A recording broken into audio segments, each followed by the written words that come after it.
Le matin du 28 mars 2014, le parc Kurilpa Point à Brisbane, en Australie, était enveloppé d'un calme étrange, presque oppressant. Les premières lueurs du jour révélaient un paysage immobile, où même les oiseaux semblaient retenir leur souffle. Sous un abri près de la rivière, une silhouette immobile sur un banc attira l'attention d'un passant. Ce dernier, habitué à croiser des sans-abri dans cette zone, pensa qu'il s'agissait d'une femme endormie, cherchant refuge contre la fraîcheur matinale. Mais en s'approchant, une sensation de malaise s'installa. La posture de la silhouette, recouverte de journaux et d'une veste, semblait trop figée, trop silencieuse. Le passant, hésitant, tendit la main pour soulever les journaux. Ce qu'il découvrit alors le glaça jusqu'à l'âme, le corps d'une femme nue, marqué par une violence inouïe. Son visage était tuméfié, ses membres portaient des traces de lutte, et son corps semblait raconter une histoire de souffrance et de solitude. Le passant, bouleversé, recula en titubant avant d'alerter les secours. Les sirènes des ambulances et des voitures de police brisèrent le silence du parc, mais il était déjà trop tard. La femme avait succombé à ses blessures, seule dans l'obscurité de la nuit précédente.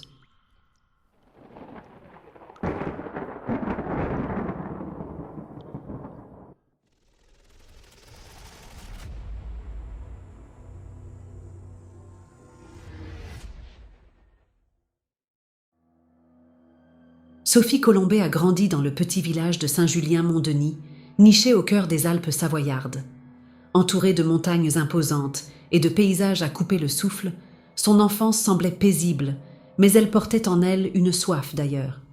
Ses parents, des figures aimantes et protectrices, lui inculquèrent des valeurs de respect, de travail et de curiosité. Ils veillaient à ce que Sophie et ses deux frères, Guillaume et Gam, grandissent dans un foyer chaleureux où les rires et les discussions autour de la table étaient monnaie courante.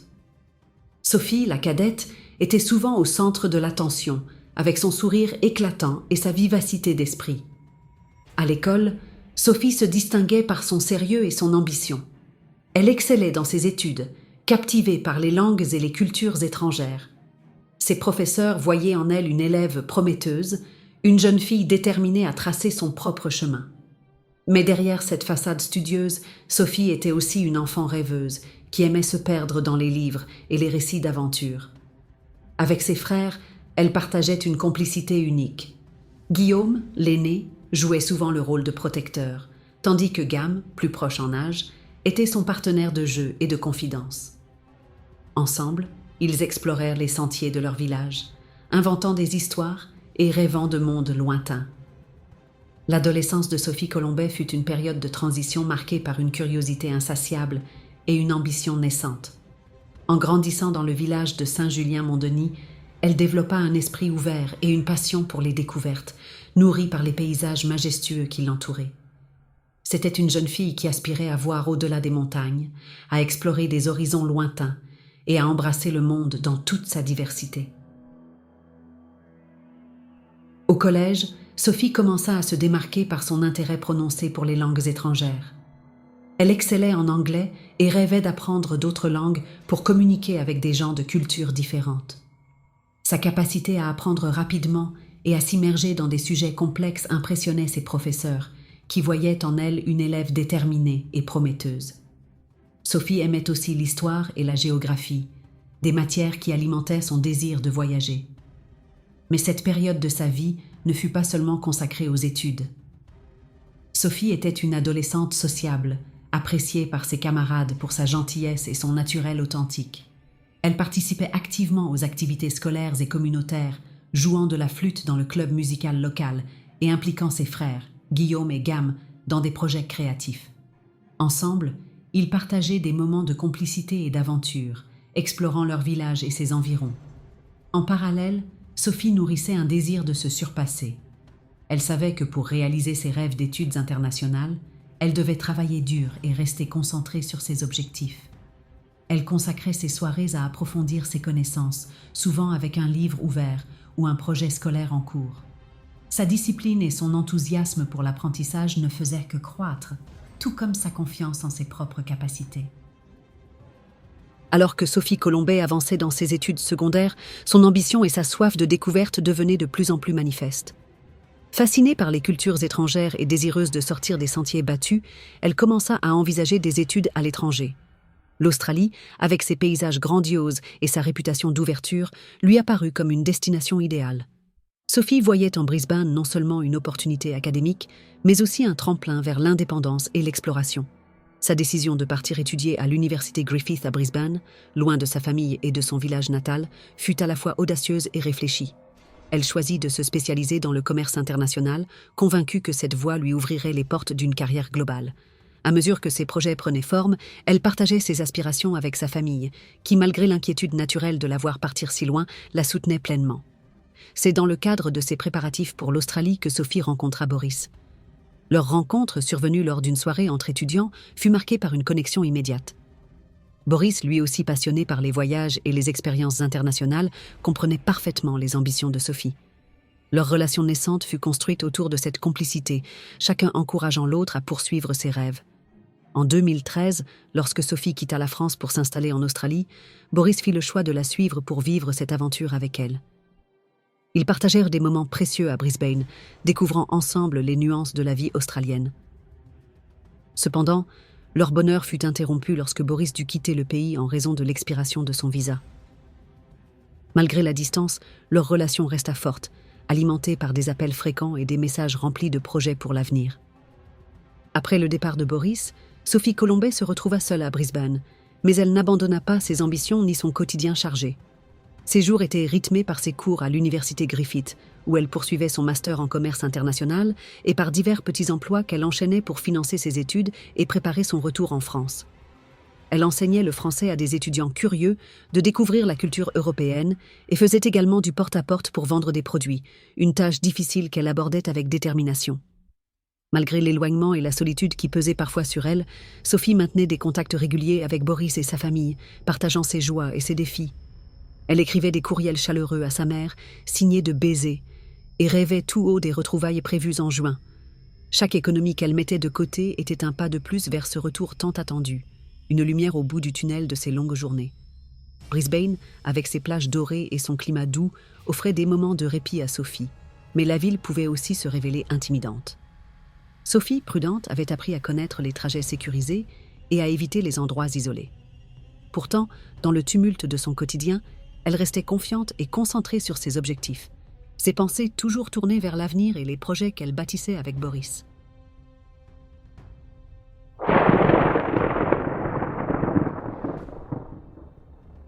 Le 27 mars 2014, la journée de Sophie suivait son cours habituel. Elle avait assisté à un cours du soir à l'université, où les discussions animées sur les sujets de commerce lui rappelaient pourquoi elle avait choisi ce parcours. Fatiguée mais satisfaite, elle refusa poliment l'offre d'un camarade de la raccompagner en voiture, préférant poursuivre son trajet en bus avec une amie.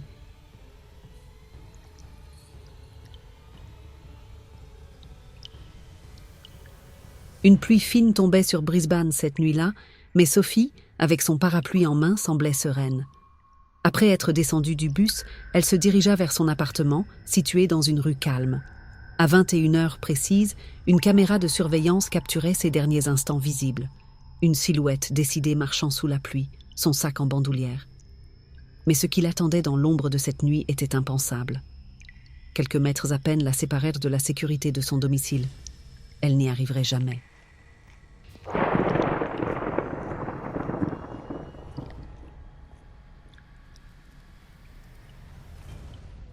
Le matin du 28 mars 2014, le parc Kurilpa Point à Brisbane, en Australie, baignait dans une atmosphère étrange. Ce lieu, habituellement animé par des joggeurs et des promeneurs, semblait figé dans un silence inhabituel. Sous un abri près de la rivière, une silhouette immobile sur un banc attira l'attention d'un passant. Pensant d'abord qu'il s'agissait d'une sans-abri endormie, il s'approcha avec hésitation. En soulevant les journaux et la veste qui recouvraient la silhouette, il fit une découverte glaçante. Le corps sans vie d'une femme, marqué par une violence inouïe. La scène était insoutenable, et le passant, bouleversé, alerta immédiatement les services d'urgence. Les secours arrivèrent rapidement, mais il était déjà trop tard. Elle avait succombé à ses blessures.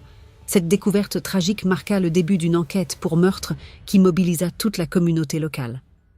La nouvelle de ce crime atroce se propagea rapidement, bouleversant non seulement Brisbane, mais aussi les proches de cette femme à des milliers de kilomètres en France. Après la découverte du corps dans le parc Kurilpa Point, les enquêteurs ont immédiatement sécurisé la scène du crime et commencé à collecter des indices. Les caméras de surveillance de la zone furent analysées et des témoins potentiels interrogés. Cependant, l'identité de la victime restait inconnue, mais un détail allait changer le cours de l'investigation. Les enquêteurs trouvèrent des bijoux sur la scène et décidèrent de diffuser leurs photos dans l'espoir de les identifier. À des milliers de kilomètres de là, en France, Boris, le compagnon de Sophie, parcourait les réseaux sociaux lorsqu'il tomba sur une publication glaçante. La police australienne avait diffusé une photo de bijoux retrouvés sur la scène du crime, espérant identifier la victime. Boris reconnut immédiatement ces objets. Ils appartenaient à Sophie. Le cœur serré, il contacta les autorités australiennes pour confirmer ses craintes. Cette révélation marqua un tournant dans l'enquête. Grâce à l'identification de Sophie, les enquêteurs purent concentrer leurs efforts sur ses derniers déplacements et établir une chronologie des événements. Lorsque les parents de Sophie Colombet apprirent la terrible nouvelle, leur monde s'effondra. Le coup de téléphone qui leur annonça la mort de leur fille fut un moment de dévastation totale. La voix au bout du fil était celle d'un représentant de l'ambassade française en Australie. Les mots étaient mesurés, mais leur impact fut brutal. « Nous avons retrouvé le corps de votre fille, Sophie. Elle a été victime d'un acte de violence. » Ces phrases résonnèrent dans leur esprit, comme un écho interminable. Sa mère, incapable de parler, s'effondra en larmes, tandis que son père, figé, serrait le téléphone dans sa main tremblante. Le silence qui suivit fut assourdissant. Les jours qui suivirent furent marqués par une douleur insupportable. Il se raccrochait au souvenir de Sophie, à son sourire, à sa voix, à ses rêves. Sa mère relisait ses courriels, ses messages remplis d'affection et de projets pour l'avenir. Son père, d'habitude stoïque, pleurait en silence, regardant les photos de sa fille, ses yeux brillants de fierté et d'amour. La famille trouva un certain réconfort dans l'élan de solidarité qui émanait de Brisbane. Les veillées aux chandelles, les messages de soutien, les fleurs déposées en mémoire de Sophie leur rappelaient qu'elle n'était pas seule, que son histoire avait touché des milliers de personnes. Leur priorité devint de ramener Sophie chez elle, là où elle pourrait reposer en paix. Ils entreprirent les démarches nécessaires. Chaque étape, chaque document signé, chaque appel passé était un rappel cruel de la réalité. Mais ils avancèrent, portés par l'amour qu'ils avaient pour leur fille et par le besoin de lui offrir un dernier hommage. Le jour où le corps de Sophie fut rapatrié en France, ses parents se tinrent côte à côte, unis dans leur douleur. Ils savaient que leur vie ne serait jamais plus la même. L'enquête sur le meurtre de la jeune femme prit une tournure déterminante lorsque les enquêteurs commencèrent à analyser les indices laissés sur la scène du crime. Les caméras de surveillance révélèrent des images troublantes d'un homme dans la zone la nuit du meurtre et les analyses ADN effectuées sur le corps de la victime fournirent des preuves accablantes. Des traces d'ADN retrouvées sous ses ongles indiquaient une lutte désespérée, un dernier acte de résistance face à son agresseur. L'autopsie, quant à elle, révéla l'ampleur de la violence infligée à la victime. Son corps portait 128 blessures externes, des contusions couvrant ses coudes, ses mains et ses pieds, ainsi que des perforations sur son dos et ses pieds. Les traumatismes crâniens graves, incluant une hémorragie et des fractures du crâne, furent identifiés comme la cause de sa mort.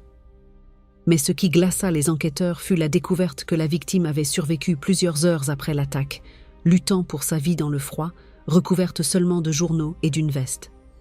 Ces révélations, à la fois poignantes et accablantes, renforcèrent la détermination des enquêteurs à retrouver le coupable. Les preuves ADN, combinées aux images de vidéosurveillance, permirent d'identifier Benjamin James Millward comme le principal suspect. Une traque nationale s'ensuivit, mobilisant des ressources considérables pour mettre fin à cette tragédie et rendre justice à la victime. Les enquêteurs, armés des preuves ADN et des images de vidéosurveillance, concentrèrent leurs efforts sur ces derniers mouvements. Benjamin, résident d'un refuge pour sans-abri, avait disparu depuis plusieurs jours, laissant derrière lui toutes ses affaires. Les caméras de surveillance le montrèrent errant dans la zone où le crime avait eu lieu, puis prenant un train à South Brisbane avant de disparaître. Les autorités diffusèrent son portrait, alertant la population et intensifiant les recherches. Les rumeurs sur ses déplacements se multiplièrent. Il aurait dormi près de l'aéroport, pris un train pour Varsity Lake, puis continué sa route à pied et en faisant du stop. Chaque piste était suivie avec acharnement, mais Benjamin semblait insaisissable. Finalement, une auberge à Ballaire alerta la police, confirmant que Benjamin y avait séjourné brièvement. Peu après, les enquêteurs découvrirent qu'il s'était inscrit auprès d'une agence d'emploi à Coffs Harbour, en Nouvelle-Galles du Sud. Les forces de l'ordre se mirent en route et moins de 2 semaines après le meurtre, Benjamin fut arrêté. Lors de son arrestation, il prononça des mots empreints de culpabilité. « Ce que j'ai fait est horrible. Je n'avais pas l'intention que cela arrive. » Benjamin fut extradé vers le Queensland pour répondre de ses crimes.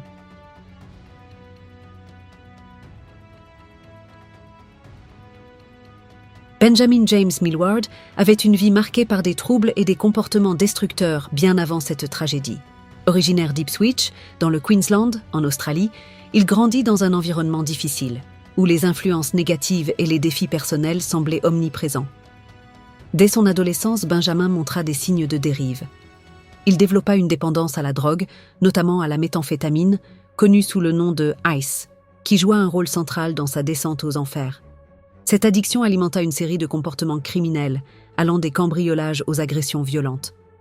Bien qu'il ait été incarcéré à plusieurs reprises pour ces délits, il n'avait pas, jusqu'à cette affaire, de condamnation pour des infractions sexuelles. Benjamin vivait dans un refuge pour sans-abri à Brisbane au moment du meurtre.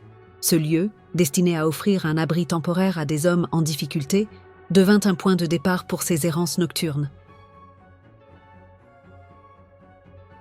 La nuit du 27 mars 2014, sous l'influence de drogues et d'alcool, il croisa le chemin de Sophie Colombet, scellant ainsi le destin tragique de cette jeune femme. Son parcours de vie, marqué par des choix destructeurs et une incapacité à surmonter ses démons, illustre les conséquences dévastatrices de la toxicomanie et de l'absence de soutien adéquat. Le procès de Benjamin James Millward s'est ouvert en 2015, 1 an après les événements tragiques. Le jour où le procès s'ouvrit, une atmosphère lourde enveloppait la salle d'audience. Les murs semblaient porter le poids des émotions des familles, des journalistes et des spectateurs venus assister à ce moment crucial. La famille de Sophie Colombet a fait le voyage depuis la France pour assister au procès. L'accusé entra dans la salle, les yeux baissés, le visage marqué par une tension palpable. Il était confronté à la gravité de ses actes et chaque regard posé sur lui semblait le transpercer. Le juge, d'une voix ferme, rappela les charges qui pesèrent contre lui: privation de liberté, vol à main armée, viol et meurtre. Les preuves étaient accablantes, notamment l'ADN retrouvé sous les ongles de la victime, confirmant une lutte désespérée. Les détails de l'autopsie furent exposés, révélant l'ampleur de la violence infligée à la jeune femme. Les images de vidéosurveillance étaient aussi présentées. Les enquêteurs ont retracé les derniers mouvements de Benjamin, établissant son implication sans équivoque dans cette tragédie. Chaque mot prononcé dans la salle résonnait comme un coup de marteau, marquant l'horreur de ce crime. Les parents et les frères de Sophie présents dans la salle d'audience ont écouté les détails horribles des actes de Benjamin. Les Columbus ont survolé le monde aujourd'hui, mais c'est un monde différent de ce qu'ils connaissaient auparavant. Le jour où ils apprennent que Sophie est morte, le monde autour d'eux s'est effondré et ne sera plus jamais le même. Sophie Colomb était une étudiante française âgée de 21 ans lorsque Millwood a été emmené. Je présente mes excuses auprès de la famille de Sophie et ces excuses n'ont pas été acceptées. Ils veulent continuer, ils veulent faire de leur mieux, continuer avec leur vie. Le maire de Brisbane a rencontré les Columbus cet après-midi qui ont reçu des œuvres d'art, des fleurs et des lettres. Benjamin, dans une tentative de montrer des remords, écrivit une lettre d'excuse à la famille de la victime. Mais pour les proches, ces mots étaient insuffisants, incapables d'apaiser la douleur et la perte qu'ils ressentaient. Les déclarations d'impact des victimes furent lues, chaque phrase portant le poids de la souffrance et de la colère. Les larmes coulaient librement, et la salle semblait retenir son souffle à chaque mot. Le moment de la sentence arriva. Elle est morte non loin du palais de justice. Je peux voir cet endroit de ma chambre. Cette jeune femme est morte entre vos mains. C'est toi qui l'as tuée. C'est assez compliqué de comprendre comment tu as pu agir de la sorte. Le verdict que je suis sur le point de prononcer condamne publiquement vos actions et vous transmet la condamnation absolue de vos actions par la société. Vous avez attaqué une femme non armée. Vous n'avez aucun respect pour elle. Vous avez attaqué sa dignité innée en tant qu'être humain. Vous avez attaqué sa dignité de femme. Tu l'as maltraitée et abandonnée. Tu t'es éloigné. Je sais que le terme français est un crime d'exclusion, un crime perpétuel. Dans n'importe quelle langue, le sens est clair. Tu vas purger une peine de prison à vie pour toujours. Le juge, dans une déclaration poignante, dénonça les actes de Benjamin, soulignant la cruauté et l'inhumanité de son comportement. Il fut condamné à la prison à vie pour meurtre, avec une période minimale de non-libération de 20 ans, ainsi qu'à 15 ans pour viol. Mais pour les proches, la douleur restait vive, une cicatrice indélébile gravée dans leur cœur. Le procès, bien qu'il ait apporté une forme de justice, ne pouvait effacer l'absence de celle qui avait été arrachée à la vie. Merci d'avoir suivi cette histoire jusqu'au bout.